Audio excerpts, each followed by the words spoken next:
Bago tayo mag-umpisa, baka pwede niyong i-like ang video na to.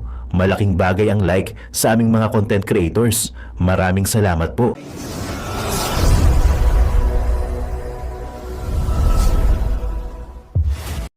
Kahit isang beses lamang kaming pumasok sa eskwelahan ay siguradong pasado kami at may mataas ang grado kumpara sa ibang kaklase. Wala na kaming natutunan dahil palagi na kaming sinasama sa rally. Tuwing walang pasok, umaakyat kami sa bundok upang matutong mag-asimbol ng baril at mag-aaral ng kursong MKLRP, maikling kurso sa lipunan at Rebolusyong Pilipino. 8 oras sa pag-akyat ng bundok. Hindi kami nag-asimbol o humawak ng armas sa loob ng paaralan sa salupungan. Pero sa pag-akyat ng bundok, doon kami tinuturuang mag-asimbol ng baril. Ang iba naming kaklase ay inikayat naming sumali sa NPA at isama sa bundok tuwing walang pasok sa paaralan.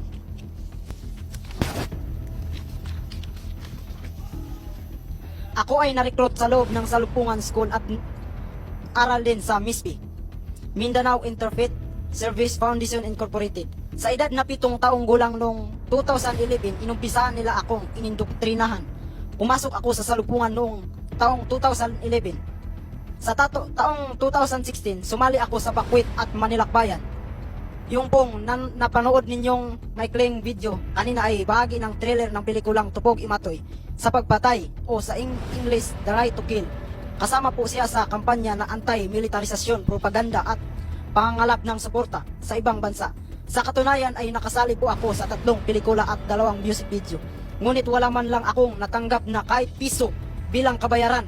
Pinangako din nila kung anuman ang kikitain ng pelikula at music video ay itutulong sa aming komunidad o katribong Manubo. Pero wala rin pong nangyari. Noong 2014, nagkaroon ng operasyon sa Talaingot, kaya tinawagan ako ng NPA para i-facilitate. Yun na, yung sinabi ko kanina na i-facilitate na yung mga bakwitser. Noong 2015, nagkaroon ng Sibulakbayan. Ako ang representative sa mga teacher ng Salupungan, kasama ko sila Dato Tungig, Jong Monson at iba pang organisasyon. Dala-dala namin ang mga bata na mga target namin bilang maging leader, yung mga potensyal na magiging leader pagdating ng panahon. Ang haran, ayun na, nasabi ko na yung tungkol sa haran kanina. Sa paaralan ng Salupungan, may mga subject din katulad ng English, Math, Science, Filipino at Makabayan. Bukod dito, binigyan din namin ng subject ng agriculture batay doon sa pangangailangan o pamumuhay sa aming tribo o katutubo dyan sa Talaingot. Sa taong 2015, dinala namin ang mga bata, pati ang mga magulang at mga dato. Yun, nagrally na kami doon sa DepEd noong panahon na yun. Dahil sa sunod-sunod ng mga rally na kung saan ay nakasama ako at facilitate din sa mga bakwit, nakikita ko na hindi na pagtuturo yung aking personal na trabaho diyan sa Salupungan School, kung hindi yun yung pag-recruit na mismo ng mga bata o pag-facilitate na ng mga bakwit. Yun yung pinakauna na task ko diyan sa Salupungan School. March 30, 2016, sinabihan ako ng aming admin na si Miss Lolita Simuya na kailangan ko na magtago dahil mainit na ako sa mga sundalo. Nirecommend niya ako sa organisasyon para sunduin na ng mga NPA. Noong panahon na yon ay pumasok na ako sa Kilusan at naging NPA. Habang nasa Kilusan ako, binomonitor pa rin ng mga commander namin na sina Eda Marie Montero, alias Mandy at Renato Lubguban, alias Jose, ang nangyari sa school. Noong November 20, 2018, pinapababa ako nila para tulungan yung mga teacher dyan sa Salupungan na kausapin yung mga dato na hindi ipasara yung Salupungan School.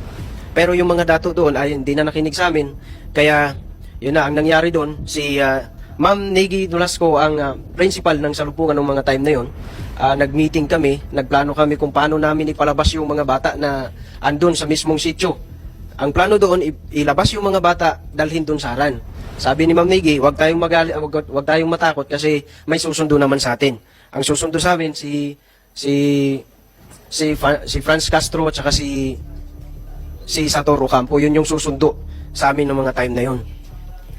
Sa taong 2020, ako po yung nag-surrender sa nasa 56 IB upang magsimula ng bago at tahimik na pamumuhay. Wala nang NPA sa aming lugar at hindi na naming hayaan na makapasok o makarecruit muli ang mga NPA sa aming lugar. Iyon lang po at magandang hapon. Salamat po. Thank you, Lazaro Manlatas. So, hindi ka taga Talaingot? Taga Talaingot din po ako, sir. Talaingot ka rin? Opo, yeah, Okay. Your Honor. Salamat. May we hear from Attorney Alberto Escobarte ng DepEd. Saan si Attorney Escobarte? If, Attorney, in place of this salugpungan schools na tinanggal natin, naglagay ba kayo doon ng yung DepEd schools talaga? Ano bang ginawa ng DepEd doon? Kasi mahirap kung Yes, sinira lang yun, sinira lang doon, hindi pinalitan, baka mas lalo mag-rebuild ang mga bata kasi wala silang mapag-aralan, di ba? Dapat mayroon pa rin pong pagtupad sa karapatang pantao. Kung kaya't base ho doon sa karanasan ho nila, kung po na ibigay ng ating pamahalaan ang karampatang edukasyon, kabuhayan, pagkain at iba pang social services sa kanila, maaaring hindi ho naging problema nung kanilang lugar itong mga ganito. Yun lamang po. Maraming salamat. Very valid observation, Chairman. I agree with you. Totoong-totoo talaga nangyayari yan. Kaya lumaki ang problema. May I, Your Honor? Yes, go ahead. Arian. With all due respect, Your Honor, based on the grounds po sa Talaingo, Davao del Norte, with all due respect po sa DepEd representative, on the ground po, of course, no, we recognize the efforts of the Department of Education in terms of giving education sa mga kasabahan nating katutubo. Pero, in this very moment po, nahihirapan pa rin po yung mga kasama nating katutubo na mag-aral because there are still a lot of schools na hindi pa po talaga established. Like, if we will really go into their communities, makikita po natin na wala pong school buildings, and even if there are school makeshift buildings, hindi po pinupuntahan ng mga teachers. So we always consult the community regarding about the situation. Kasi po, naniniwala po kami na kung kaya po ng NPA na makapagtayo ng 21 schools with the help of the community na meron pong hindi magandang hangarin para po sa mga kabataan, mas naniniwala po kami ngayon na mas makapagbibigay ang ating gobyerno ng edukasyon na kung sana po yung may espesyal po tayong pagtingin sa pangangailangan ng mga kapatid nating katutubo. Kuha ka rin ninyo? Talaingon po. Talaingon? Chairman. Okay, sige. Pakiplay ng video.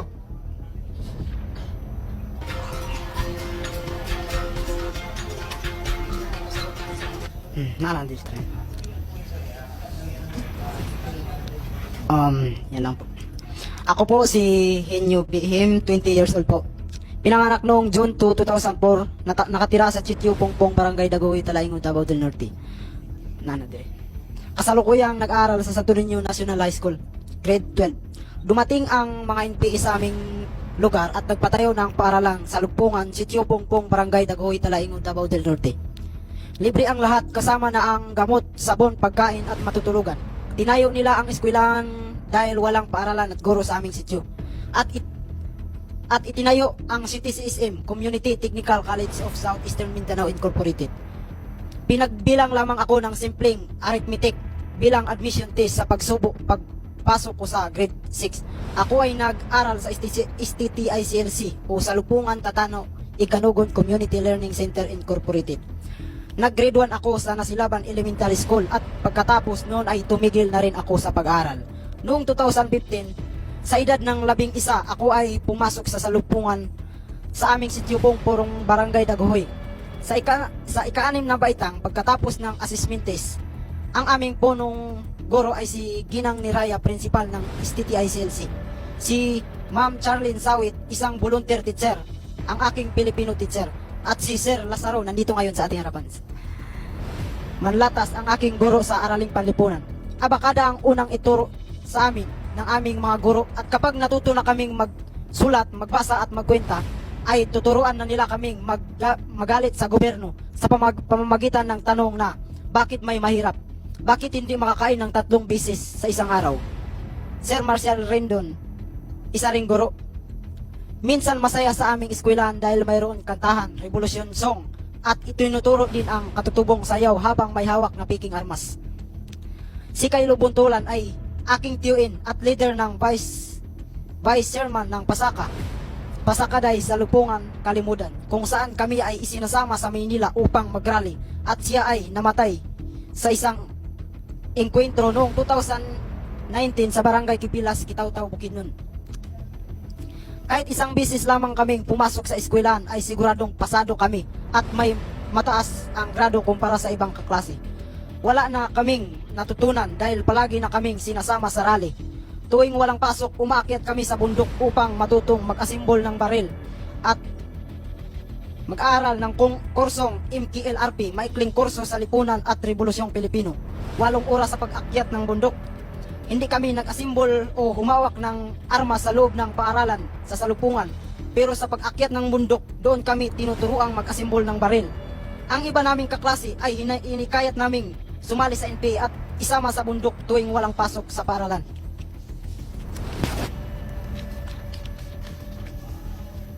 Ako ay na-recruit sa loob ng Salupungan School at aral din sa MISP, Mindanao Interfaith Service Foundation Incorporated. Sa edad na 7 taong gulang noong 2011, inumpisaan nila akong inindoktrinahan. Pumasok ako sa Salupungan noong taong 2011. Sa taong 2016, sumali ako sa Bakwit at Manilakbayan. Yung pong napanood ninyong maikling video kanina ay bahagi ng trailer ng pelikulang Tupog Imatoy sa pagpatay o sa English The Right to Kill. Kasama po siya sa kampanya na anti-militarisasyon, propaganda at pangangalap ng suporta sa ibang bansa. Sa katunayan ay nakasali po ako sa 3 pelikula at 2 music video. Ngunit wala man lang akong natanggap na kahit piso bilang kabayaran. Pinangako din nila kung anuman ang kikitain ng pelikula at music video ay itutulong sa aming komunidad o katribong Manubo. Pero wala rin pong nangyari. Noong 2020 ay ako ay naging NPA at nagbalik loob sa gobyerno noong 2023. Sa ngayon, kami ay masaya at wala ng NPA sa aming lugar at hindi na namin kailangang sumali sa mga rally. Nais lang na lamang namin magkaroon ng eskwelahan, health center at maayos na kalsada aming lugar upang makapamuhay ng maayos po. Maraming salamat. So, inyo, na-estapa ka? Hindi ka binayaran? Naging artista ka tapos Yes, sir man. ano yung kwan? Anong pelikula yung ginawa? Sir? Anong pelikula yung ginawa? Tupog Imatoy at Pakot. The Highest Peak, meron kaming ginawang salida na The Highest Peak dun sa Mount Apo pero wala akong kahit pisong natanggap eh. Sinong gumawa nun? Sinong nagpo-produce ng pelikula? Bali po, ang director namin si RB Barbarona, yun ang nagsabi sa akin. Singilin natin. Yung talent fee mo, sayang. I think part po ng Sinimalaya yung Tupig Imatoy. Sinimalaya. Indie film siya. Anong year? If it's an indie film that was in 2017, i-search nyo po, actually meron po silang award. Naka-receive po si Piot Henyo na, Piot kasi yung nickname niya, ng Best Supporting Child Actor Award. Pero wala po siyang natanggap na kahit piso. Yun. So, awarding ka, Best Supporting Actor Award. And if you will look into the trailer of Tupag Imatoy, the story dwells into the NPA and the actually, it's the struggle of the Lumad for the protection of their schools against the harassment of the military. And at the end of the movie, ang naging tagapagtanggol po ay ang New People's Army. So, siya po yung bata doon. And then, Jong Monson, the former spokesperson of Pasaka and the former, it's also, was also a former NPA member na nagsurrender na din po. Siya po yung aktor doon. So, ito po, yung movie po, produkto po ito dahil po sa kampanya sa Talaingod, Davao del Norte. The story was inspired by the struggle of the people in Talaingod. So, yun po, pinagkakitaan din po yung mismong buhay ng mga tao na orchestrated ng CPP and BNDF. So, meaning yung gumawa ng pelikula, galing yung Manila, pumunta doon sa Davao. Talaingod para maggawa ng pelikula. Yes, Your Honor. Hindi local ha. Nandito ang Actually, Manila. ano siya, parang from may national, may local. Kasi po, nung panahon na yun, again, it's a national campaign of the CPP and Okay. BNDF. So, pinagtulungan na po. Yung Mindanao na kanta, if you're familiar, nandun si Glock 9. Nandun din po siya. Yun yung isa sinasabi niyang music video. I-search nyo na lang po sa YouTube. Isa din po yun sa naging produkto ng kampanya ng CPP sa Legal Mass Movement na makipag-alyado sa mga artists dito sa bansa. And ayun nga, kasali doon si Henyo sa music video. Ayos, thank you. Anong grado mo, Hinyo? Grade 12 po ngayon. Grade 12. Kaya naman pala magaling ka magbasa eh. Basang-basa mo yung sinulat mo. Grade 12 ka na pala. 12. Saan ka nag-aral? Doon pa? Doon po sa Santo Niño National High School po. Davao Norte. Yes po. Thank you. Lazaro Manilatas. Yes po, magandang hapon, Your Honor. Yes, go ahead. Bago po ako magsasalita, meron po akong ipapakitang kunting clips ng video po. Sige, sige. Your Honor, kibali yun po yung maikling video na kinuha or in-interview po ako ng taga Kilab Multimedia. Media na siya sa gina-train sa partido para sila tong mag-expose sa kahimtang sa Katawang Lumad dyan sa bandang Talaingod para makalikom ng pondo, budget para sa mga eskwelahan dyan sa parting Talaingod. Unang-una po, ako pala si Lazaro Manlatas alias Jigger, 30 years old, dating community teacher ng Salumpungan. Ako po ay taga Talaingod, Davao del Norte. Ako po ay na-recruit bilang community teacher noong June 29, 2012. Dahil nga rin sa kagustuhan kong gusto kong tumulong sa mga bata doon sa bandang Talaingod na hindi naabutan ng eskwelahan galing sa ating pamahalaan sa DepEd, na hindi nakarating doon sa pinakasulok ng mga sityo ng bandang Talaingod. So, unang-una, hindi ko po alam na yung paaralan na yun ay mismong partido pala ang nagpapatakbo noon. Kaya nirecruit ako ni Dato Duluman Dausay, siya yung spokesperson ng Salugpungan. Siya yung nag-recruit sa akin upang makapasok o tumulong sa kanila para magturo sa mga bata nila. Nung na-recruit na po ako noon, sa bawat meeting ng mga kasamahan kong teacher, kasama yung admin coordinator namin na si Lolita Muya, lagi nilang iparamdam sa amin yung lahat ng mga kakulangan ng gobyerno na serbisyo na gustong makuha ng tribo namin. Kaya mula noon ay medyo nasabi ko sa sarili ko na kailangan kong magtagal dito sa serbisyo kasi nga ito lang yung paraan para matulungan yung katribo ko bilang lumad. So yun, noong August 15, 2012 ay tinitrain na kami ni admin coordinator namin na si Lolita.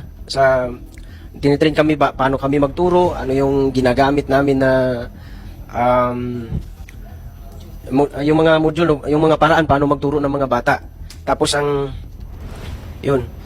tinuturuan kami paano magbasa, magsulat, paano makuha yung atensyon ng mga bata. Ang pinakamasakit doon ay lahat na yung hindi, yung pang sisira ng gobyerno, yun yung binibigyan ng ina-emphasize nila yung kakulangan ng gobyerno. Kaya yun yung dadalhin daw namin doon sa mga bata para mas lalong maintindihan ng mga bata na yun yung dahilan para magalit yung mga bata sa gobyerno, hanggang sa ang pinakapangunahing target namin pag sa elementary, sa grade 4, dyan namin sinisimulan yung pag-recruit ng mga bata. Nung nangyari ng 2014, ng unang bakwit sa Talaingod, isa ako sa mga nag-facilitate sa mga bakwit kasama yung mga bata na dyan sa Talaingod. Dinala namin sa Haran. Yung Haran, yun yung tumatanggap sa mga nagbakwit galing bundok sa saang parte ng Talaingod. Dinala namin ang mga bata para mag-rally. Lalo na nung kinasa ng DepEd yung closure ng Salugpungan, kami po'y nag-rally doon sa harapan ng mismong DepEd sa Davao. At dinala namin yung mga bata doon. At ang panawagan namin doon ay ipababa yung mga militar na nagkakampo na dumaan, nagkakampo doon sa mismong sityo. Pero yung panawagan na yun, galing ng partido yun na kuwan na pinababa sa amin, na yun yung gagawin namin, yun yung ipanawagan namin para umalis yung ating security forces dyan sa Talaingod. Noong 2014, nagkaroon ng operation sa Talaingod, kaya tinawagan ako ng NPA para i-facilitate. Yun na, yung sinabi ko kanina na i-facilitate na yung mga bakwitser. Noong 2015, nagkaroon ng Sibulak Bayan. Ako ang representative sa mga teacher ng Salugpungan, kasama ko sila Dato Tungig, Jong Monson at iba pang organisasyon. Dala-dala namin ang mga bata na mga target namin bilang maging leader, yung mga potential na magiging leader pagdating ng panahon.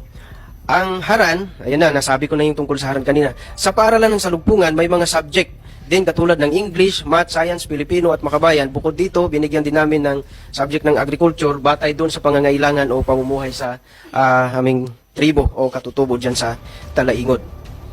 Sa taong 2015, dinala namin ang mga bata, pati ang mga magulang at mga dato. Yun, nag-rally na kami doon sa DepEd noong panahon na yun. Dahil sa sunod-sunod ng mga rally na kung saan ay nakasama ako at facilitate din sa mga bakwit,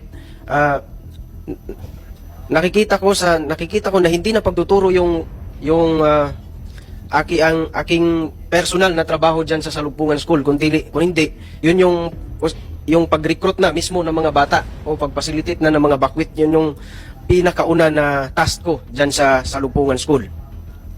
March 30, 2016, sinabihan ako ng aming admin na si Miss Lolita Simuya na kailangan ko na magtago dahil mainit na ako sa mga sundalo. Nirecommend niya ako sa organisasyon para sunduin na ng mga NPA. Noong panahon na yon ay pumasok na ako sa Kilusan at naging NPA.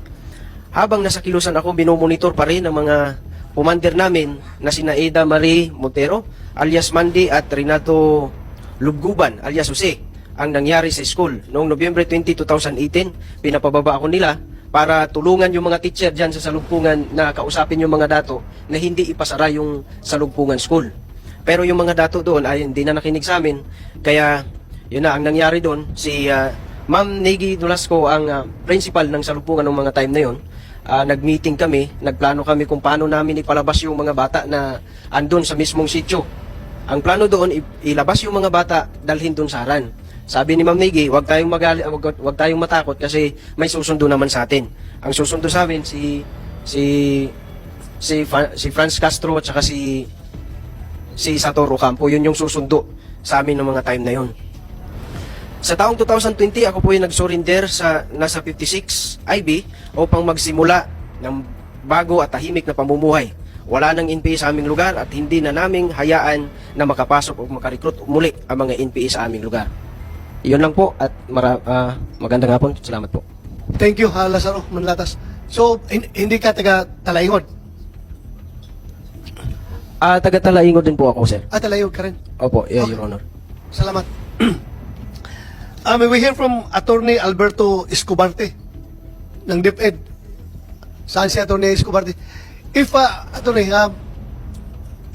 in place of the Salugpungan schools na tinanggal natin, naglagay ba kayo doon ng yung DepEd schools talaga? Ano bang ginawa ng DepEd doon? Kasi mahirap kung sinira lang yun, sinira lang doon, hindi pinalitan, baka mas lalo mag-rebuild ang mga bata kasi wala silang mapag-aralan, di ba? May ginawa ba tayo doon? Before that, I'd like just to provide context. I served as Regional Director of DepEd Davao Region for 5 Very good. years, Very from 2015 to 2019. So that was the time na talagang mainit ang Salugpungan, right? The closure process happened in 2019 when I was at this central office already as Assistant Secretary for Legal Affairs. Okay. The closure movement started in 2015 when I attempted to close these schools. Yun, niralihan ako nila doon sa DepEd Regional Office. Kilala ko sila, sir. May mga loudspeaker pa. Pinupuntirya sa akin.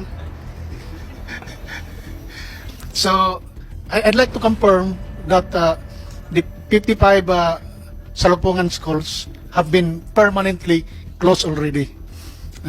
So, may pinali tayo. But prior to the closure, our strategy then before, because we could, or political environment, we were not able to close because we were always confronted during the budget hearing. So we put up or established schools surrounding each Salugpungan school to make them irrelevant. Okay, Kaya it became easy when we ordered closure kasi mayroon na paglalagyan mga bata. Oo. So napalibutan yon ng mga, in fact we established almost 200 schools adjacent to this each of the Salugpungan schools. The 55 Salugpungan schools, actually sobra pa ng 55, sir, kasi nag-mutate ito into different schools. May MISP, may Alcadib, may clans sa ibang region, ganoon. So kasama din yon sa closure. Okay. The closure stemmed from the report and recommendation of the National Security Advisor General Esperon, and on the basis of that letter, we immediately issued in July of 2019 a preventive suspension order while the investigation was was ongoing at that time. Then I think by October, we were able to issue the permanent closure order issued by the regional director at that time, Dr. Evelyn Pitalbero, and they made an appeal to the central office, and I was the one handling the appeal, so we denied the appeal. We were waiting for their to question our order. In fact, we have a coordination with OSG if they would file, if they would question the order. But hindi. In fact, they stopped receiving, hindi na ma-trace yung address nila kung saan sila. So that's the short and long of it, Mr. Chairman. Thank you. Maraming salamat. Please continue monitoring. Kung baka mamaya magulat na lang tayo na meron naman nag-sprout ng mga salubungan schools. Monitorin nyo. Chairman Palpalatok, you have the floor. Thank you, Mr. Chair. May gusto lang po akong sabihin base do sa karanasan ng mga ating mga kasamaan na narinig natin. Kung papansinin ho natin, ang ilan sa mga issues na common sa kanilang karanasan, kahirapan, kawalang edukasyon at social injustices. Ito hong mga ito ay usaping karapatang pantao pa rin. Ito ho ay nasasakop ng ating obligasyon sa Covenant on the Economic, Social, Cultural Rights. Gayon din ho yung sa ating SDG, the UN Sustainable Development Goals na atin pong obligasyon din sa United Nations.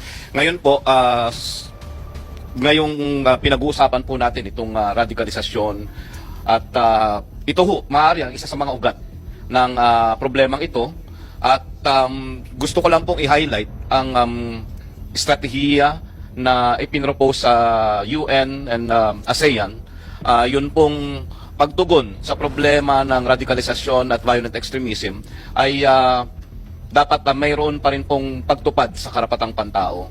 Kung kaya't base ho doon sa karanasan ho nila, kung po na ibigay ng ating pamahalaan ang karampatang edukasyon, kabuhayan, pagkain at iba pang social services sa kanila, maaaring hindi ho naging problema nung kanilang lugar itong mga ganito.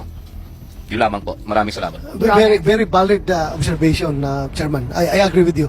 Totoong-totoo talaga nangyayari yan. Kaya lumaki ang problema. May I, Your Honor? Yes, go ahead. Arian. With all due respect, Your Honor, based on the grounds po sa Talaingo, Davao del Norte, with all due respect po sa Deputy Representative, on the ground po, of course, no, we recognize the efforts of the Department of Education in terms of giving education sa mga kasabahan nating katutubo. Pero,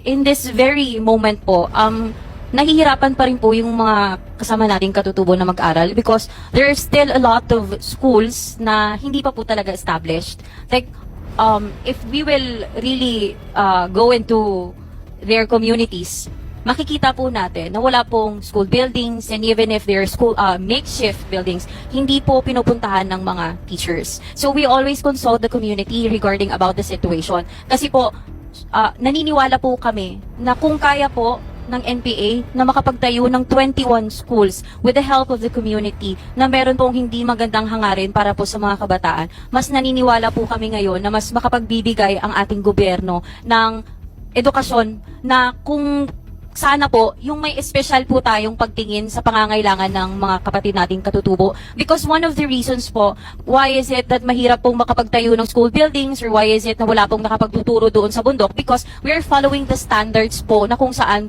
para lang po siya doon sa, for example, sa plains, sa urban. Hindi po siya para doon sa bundok.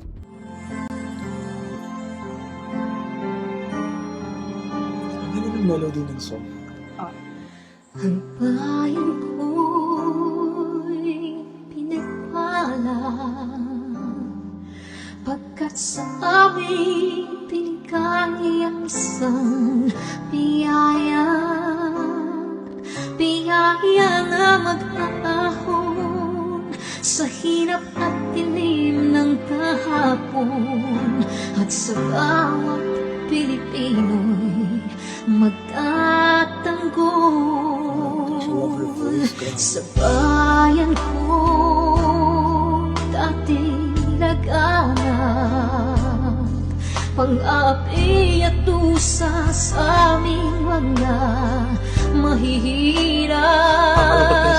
Ngunit ikaw ay dumating sagot sa aming mga dalangin. Muli kaming babangon, mabuhay ka, Tatay Digong.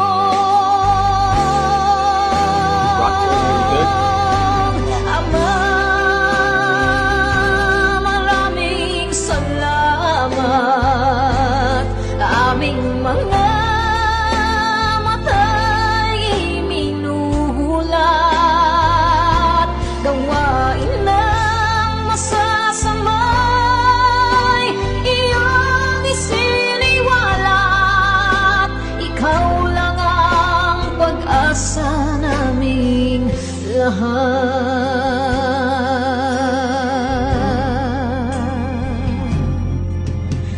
Very Bayan ko, Pinamatan niya ako kung iyak ako. Pilipinas, muling makikilala at itataas. Katahimika'y maghahari, sa ating puso'y mamamayani. Mga ngiti sa labi, di mapapawi.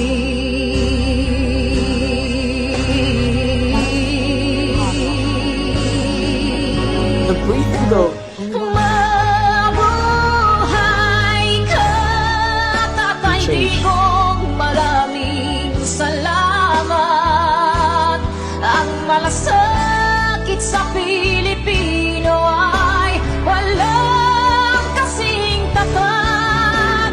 Ika'y paglalaban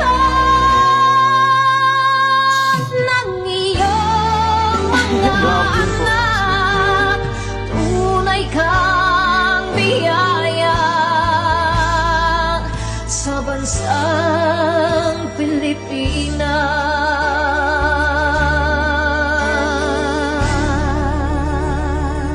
Haba. Gosh. Irene Oikaw.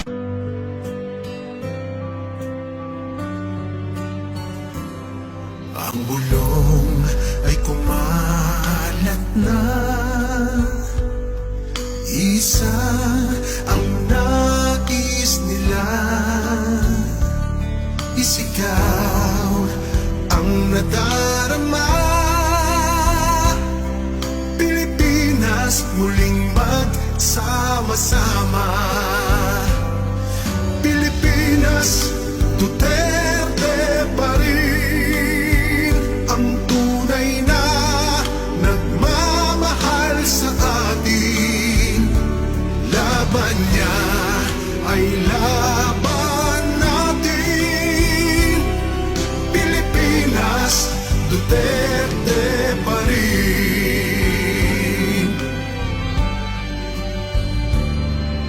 Inang bayang minamahal, lagi kang ipagdarasal na muli kitang makita. Pilipinas, bangon, may pag-asa pa. Pilipinas, Duterte pa rin ang tunay na nagmamahal sa atin. Laban niya ay laban natin. Pilipinas, Duterte pa rin. Pilipinas, Duterte pa rin ang tunay na nagmamahal sa atin. Laban niya ay laban natin. Pilipinas, Duterte pa rin. Pilipinas, Duterte pa rin. Nay, ito na yung bayad ko sa'yo sa ano. O, kunin mo yung isa. Isa muna. Iyan, o. Tapos, isa pa. Di ba? 4 dapat na sardinas, eh. O. O, yan. 3 na. Pang-4 na sardinas. O, okay na.